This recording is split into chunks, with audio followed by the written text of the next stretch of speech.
जय श्री राम भक्तों। रम मंगल भवन अमंगलुहारी रामा, रम द्रव सुदशिरति अजिर बिहारी सिया रामा। चित्तवती चकित चहुदस सीता, कहो गए नप किशोर मुन चिंता। जहाँ विलोक मृग सावक नैने, जनते ब्रस कमल सित श्रेणी। सीता जी चकित होकर चारों ओर देख रही हैं। मन इस बात की चिंता कर रहा है कि राजकुमार कहाँ चले गए। बाल मृग नैनी, मृग की छोनी की सी आंख वाली सीता जी जहाँ दृष्टि डालती हैं, वहां मानो श्वेत कमलों की कतार बरस जाती है। लता ओट तब सकिन लिखाए, श्यामल गोर किसी और सुहाए। देख रूप लोचन ललचाने, हरस जुन निज निधि पहचाने। तब सखियों ने लता के ओठ से सुंदर श्याम और गोरे कुमारों को दिखलाया है। उनके रूप को देखकर नेत्र ललचा उठे हैं। वे ऐसे प्रसन्न हो रहे हैं मानो उन्होंने अपना खजाना पा लिया हो। थके नैन रघुपति छवि देखी, पलकन पर हिरन में सी। अधिक स्नेह दे भय भोरी, शरद शिश जुन चित विचकोरी। श्री रघुनाथ जी की छवि देखकर नेत्र थकित निश्चिल हो गए हैं।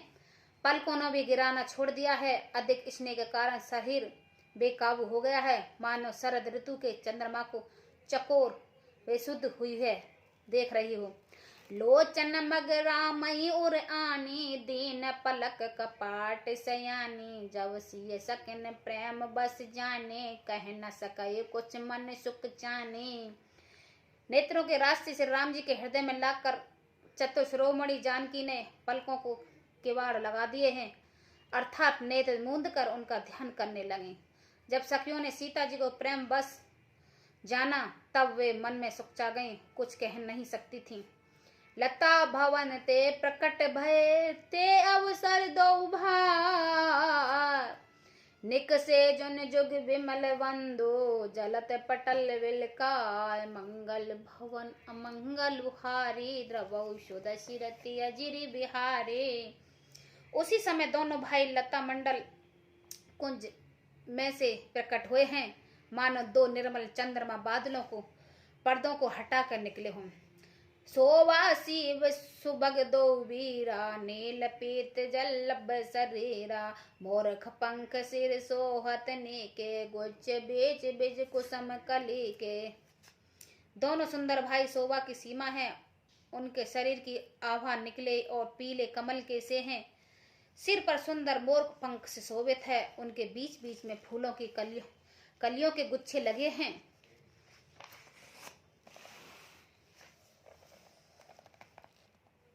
भाल तिलक श्रमबंद सुहाए, सरवन सुबग भूषण छवि छाए। बिकट बिकट कंचन घुघरारे, नव सरोर लोचन रत्नारे।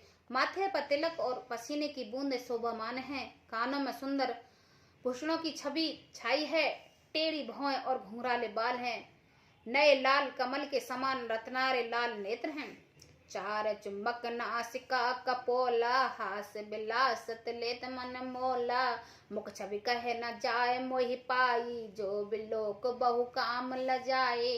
ठोड़ी नाक और गला गाल बड़े ही सुंदर हैं और हंसी की शोभा मन को मोल लिया लेती है।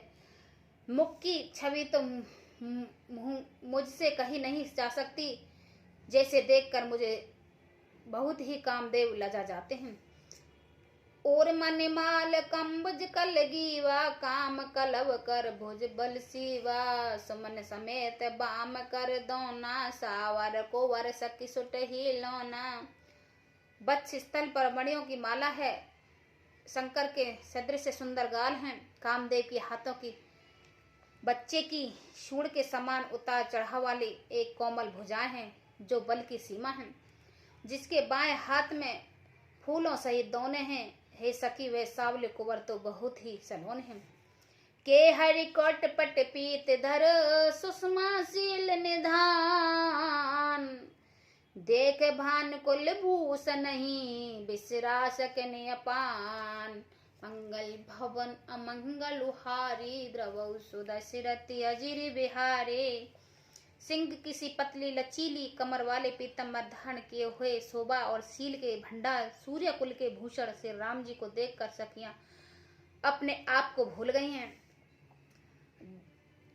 धरई धीरज एक आल सयानी सीता सन बोली गही पाने बहर गौर कर ध्यान करहु भूप किशोर देख किन ले हो। एक चतुर सखी धीरज धर कर हाथ पकड़ के सीता जी से बोली, गिरजा का ध्यान फिर से कर लेना, इस समय राजकुमार क्यों नहीं देख लेती। सकुच सिए तब नैनो घारे सन्मुख देख रघु सिंह निहारे नकसिक देख राम की शोभा सुमर पितापन मने अति शोभा। तब सीता जी ने सुकचा करने खोले हैं और रघुकुल के दोनों सिंहों को अपने सामने खड़े देखकर नक से शिखा तक से राम जी की शोभा देखकर और फिर पिता का प्रण याद करके उनका मन बहुत क्षुब्ध हो गया है, दुखी हो गया है। पर बस सकिन लखी जब सीता भयो गुरु सब कहे सबीता पुण्य आवऊ एह बिरा काले अस काय मन भी हसे एक आली। जब सखी ने सीता जी के परम प्रेम के बस देखा तब सब भयभीत होकर कहने लगे, बड़ी देर हो गई, अब चलना चाहिए, कल इसी समय फिर आएंगे। ऐसा कहकर एक सखी मन में हंसी। गुड़ गिरा सुन सिय सुख चानी भयो विलोम्ब मात भय माने धर बड़ धीर राम और आने फिर अनपन पित बस में जानी।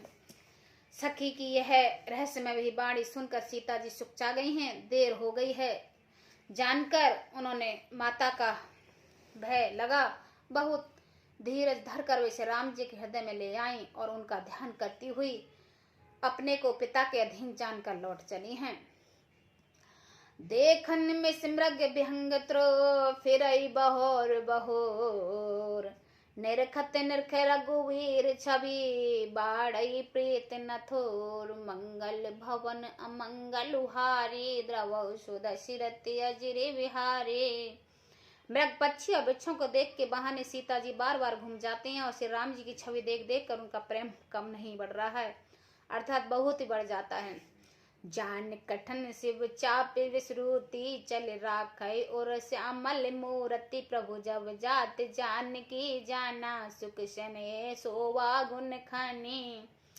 शिव जी के धनुष को कठोर जानकर वे श्रुति मन में विलाप करती हुई हृदय में श्री राम जी सावला मूर्ति रखकर चली हैं। शिव जी के धनुष की कठोरता का स्मरण आने से उनका चिंता होती है कि ये सुकुमार रघुनाथ जी उसे कैसे तोड़ेंगे। पिता के प्राण की स्मृति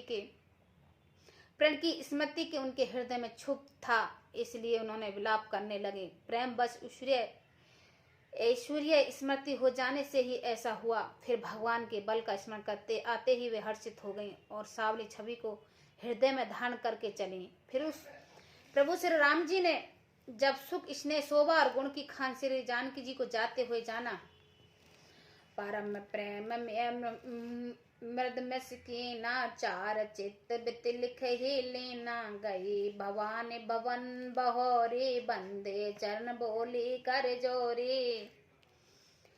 तब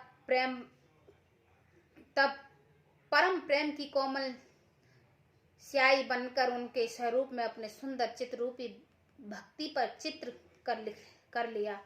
सीता जी पुनः भवानी जी के मंदिर गईं और उनके चरण कमलों वंदना करके हाथ जोड़कर बने, जय जय गिरवर राज किशोरी जय महेश मुख चंद चकोरी जय गज बदन षडासन माता जगत जन दामन दुत गाता। हे श्रेष्ठ पर्वतों के राजा हिमाचल की पुत्री पार्वती, आपकी जय हो जय हो जय हो। हे महादेव जी की मुख रूपी चंद्रमा की और टकटकी लगाकर देखने वाली चकोरी, आपकी जय हो। हाथ में मुख वाले गणेश जी और 6 मुख वाले स्वामी कीर्ति जी की माता, हे जगजननी, हे बिजली की सी कांति युक्त शरीर वाली, आपकी जय हो। नव तब आदि मद अवसाना अमित प्रभाव वेद नहीं जाना भव भय विभव परम भव करने विश्व विमोह मनीश्व बहरने। आपका न आदि है न मध्य है और न ही अंत है। आपके असीम प्रभाव के वेद भी नहीं जानते। आप संसार को उत्पन्न, पालन और नाश करने वाली हैं। विश्व को मोहित करने वाली हैं। स्वतंत्र रूप से विहार करने वाली हैं। पति देवता सुत महु मात प्रथम तब रेख, महिमा मित न सकई कहे सहस सारद शेष। मंगल भवन अमंगल हारी, द्रवौ सुदशिरति अजिर विहारी। पति के इष्ट मानने वाली श्रेष्ठ नारियों में माता आपकी प्रथम गणना है। आपका अपार महिमा को हजारों सरस्वती और शेष जी भी नहीं कह सकते। जय श्री राम भक्तों।